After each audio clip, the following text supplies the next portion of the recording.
चलिए move on to the next theorem. और ये थ्योरम भी अपने आप में बहुत इंपॉर्टेंट है ना। जरा बहुत ध्यान से समझिएगा। इस पूरी थ्योरम का कॉन्सेप्ट क्या है हमारे पास, एरियाज ऑफ सिमिलर ट्राइंगल्स। अब सिमिलर ट्राइंगल्स के एरियाज के बीच में क्या रिलेशनशिप होती है यही मेंशन करती है ये पूरी थ्योरम। तो इस थ्योरम में क्या बोला गया, ratio of areas of two similar triangle is equal to the square of the ratio of their corresponding sides, है ना। ये थ्योरम ना सिर्फ आपके एग्जाम पॉइंट ऑफ व्यू से इम्पोर्टेंट है बल्कि कई बार ये एग्जाम्स में डायरेक्टली स्टेटमेंट के साथ प्रूव करने के लिए आ जाती है। और एक्सरसाइजेज में आपके क्वेश्चंस तो इस पर बेस्ड बहुत सारे हैं ही हैं, तो हर लिहाज से बहुत इंपॉर्टेंट होने वाली है। तो बहुत ध्यान से जरा समझिएगा। इस पूरी थ्योरम में हमसे ये बोला गया कि जब कभी भी दो ट्राइंगल सिमिलर होंगे, है ना, बहुत ध्यान से समझिएगा जरा, जब कभी भी दो ट्राइंगल सिमिलर होंगे तो उनके एरियाज का जो रेशियो है, उनके एरियाज का जो रेशियो है वो उसकी करस्पॉन्डिंग साइड्स के स्क्वायर्स के रेशियो के बराबर होगा। दैट मीन्स यदि अगर ये दो ट्राइंगल ABC और PQR अगर सिमिलर हैं तो इन दोनों के एरियाज का रेशियो इनकी करस्पॉन्डिंग साइड्स मीन्स AB के करस्पॉन्डिंग PQ, BC के करस्पॉन्डिंग QR और AC के करस्पॉन्डिंग PR, इन करस्पॉन्डिंग साइड्स के रेशियो के स्क्वायर के बराबर होगा। दैट मीन्स हमें क्या प्रूव करना है कि इन दोनों ट्राइंगल्स की जो एरियाज का ratio is equals to the AB upon PQ is equals to BC upon QR is equals to AC upon PR का होल स्क्वायर। चलिए देखते हैं तो इसे प्रूव करने के लिए अब आगे हमें क्या करना पड़ेगा।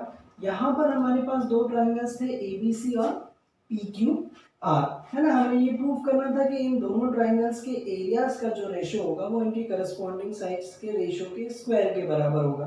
तो ऐसी कंडीशन में मैंने सबसे पहले दो ट्राइंगल कंसीडर कर लिया, ABC और ट्राइंगल PQR, है ना। अब यहाँ पर ऑलरेडी हमें दिया क्या गया था उस चीज को जरा बहुत ध्यान से समझिएगा।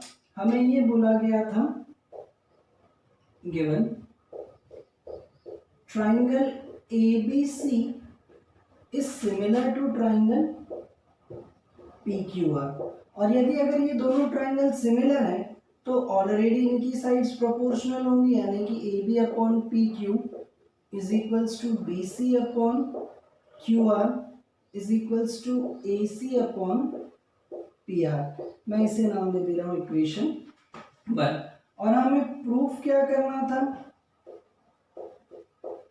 हमें ये प्रूफ करना था area of triangle ABC upon area of triangle PQR, इनका जो रेशियो है वो किसके बराबर होगा, AB upon BC, sorry AB upon PQ का होल स्क्वायर या फिर BC अपॉन QR का होल स्क्वायर या फिर AC अपॉन PR का होल स्क्वायर। इसके लिए मैंने यहाँ पर दो कंस्ट्रक्शन किए।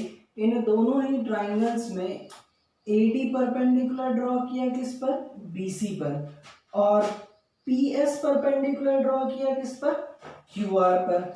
यहाँ पर मैंने कंस्ट्रक्शन में क्या किया, इसको भी जरा बहुत ध्यान से समझिएगा।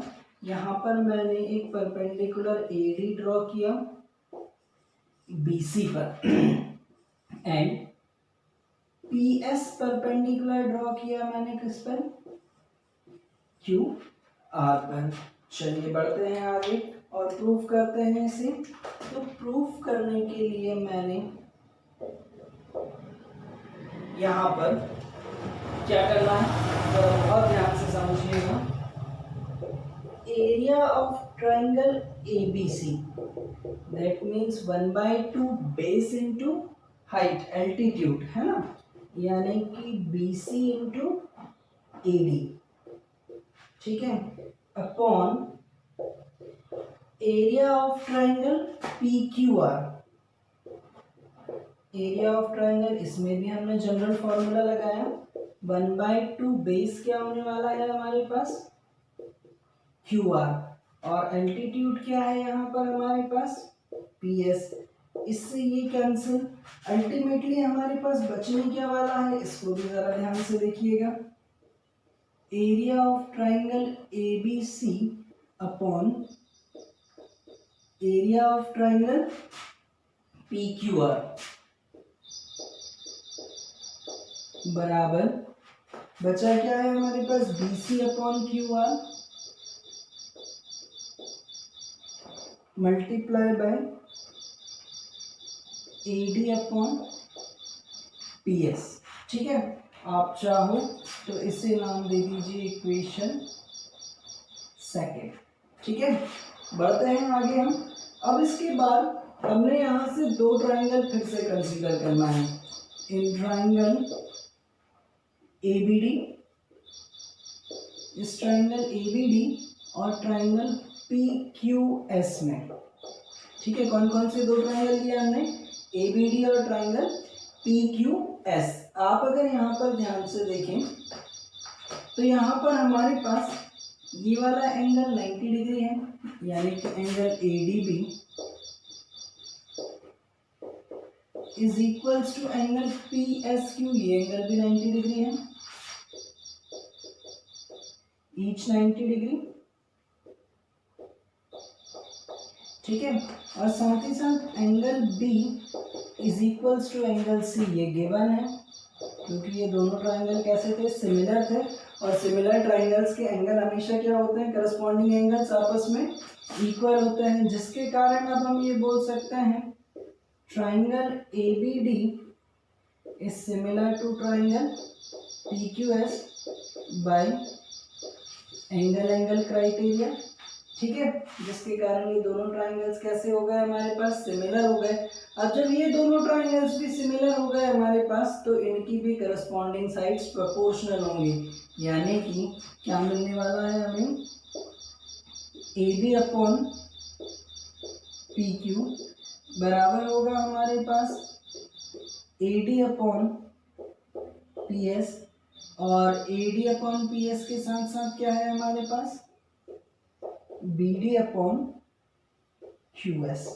चलिए ठीक, इसे नाम दीजिए इक्वेशन थर्ड। तो अब जरा यहाँ पर ध्यान से देखिए, यहाँ से कुछ वैल्यूज मैं पुट करने वाला हूँ यहाँ पर कौन कौन सी, उसको जरा ध्यान से समझिएगा, है ना। तो BC अपॉन QR इक्वेशन 1 से, BC अपॉन QR किसके बराबर है, AB अपॉन PQ के, है ना। जरा बहुत ध्यान से समझना, BC upon QR from equation 2, from equation, या तो आप इसको ऐसा लिख लीजिए, फर्स्ट सेकेंड है थर्ड, इन तीनों ही इक्वेशन से यहाँ पर काम होने वाला है। क्या क्या है यहाँ पर, area of triangle ABC upon area of triangle PQR। ठीक है, BC अपॉन QR किसके बराबर है हमारे पास इक्वेशन 1 से, AB अपॉन PQ के। तो मैं इसकी जगह पर क्या लिख ले रहा हूँ, AB अपॉन PQ, और AD upon PS equation third में, AD upon PS equation third में ये भी किसके बराबर है, AB अपॉन PQ के, यानी कि अल्टीमेटली ये हमें क्या मिलने वाला है, AB अपॉन PQ का होल स्क्वायर। ठीक है, यही हमें प्रूव करना था। और AB अपॉन PQ आप चाहें तो इसे ऐसा भी लिख सकते हैं, AB अपॉन PQ किसके बराबर है, इक्वेशन 1 में BC अपॉन QR के होल स्क्वायर, और BC अपॉन QR किसके बराबर है, AC अपॉन PR का होल स्क्वायर। तो हमेशा ध्यान रखिएगा कि जब कभी भी दो ट्राइंगल सिमिलर होंगे तो उनके एरियाज का जो रेशो है वो उनकी करस्पॉन्डिंग साइड्स के रेशो के स्क्वायर के बराबर होगा।